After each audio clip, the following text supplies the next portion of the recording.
Almost 2 weeks into Russia's invasion of Ukraine, Russian authorities have already banned over 200 websites. 300 companies have pulled out of the country, and fears are growing the government may move towards disconnecting Russia from the global internet.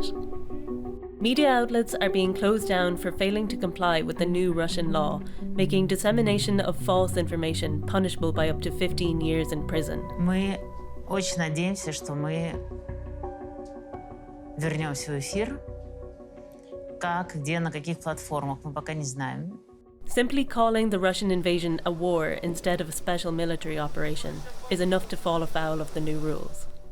To get around the censorship, Russian citizens are turning to VPNs, or virtual private networks, to keep channels open to information from outside Russia.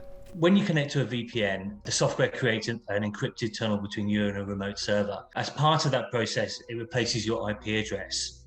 That's your unique identifier on the internet, which tells websites where you're coming from. What that means is that if a website is trying to block Russian traffic, you no longer appear to be Russian because it looks like you're coming from London or from Paris or anywhere in the world.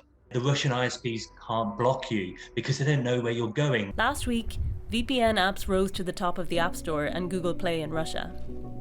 Data from monitoring firms showed demand for VPNs had risen 633% week on week as Russia blocked Twitter and Facebook in the country. But the question remains whether Russian authorities can stop citizens from using VPNs altogether. The Russian government will be desperately trying to block VPNs.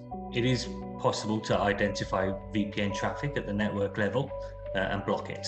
And what that means is that your VPN will stop working. It is quite difficult, particularly for the best VPNs, the biggest brands. They're constantly hiding the traffic, performing what's called obfuscation.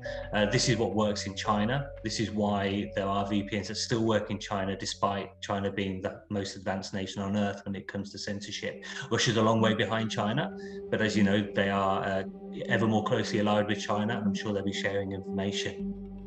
So what are some of the things to consider when using a VPN?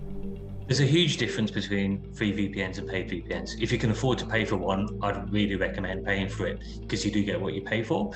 There are a handful of free VPNs that are trustworthy. You just have to do your research and make sure you choose a VPN provider that is well known, that has plenty of information about them already online, and isn't a no-name provider that might be top of the VPN download chart at any given time. A VPN itself is completely secure. However, it's quite possible for a VPN provider to be compromised. It could be a state actor like the Russian government posing as a VPN provider, and they can then access all of your traffic.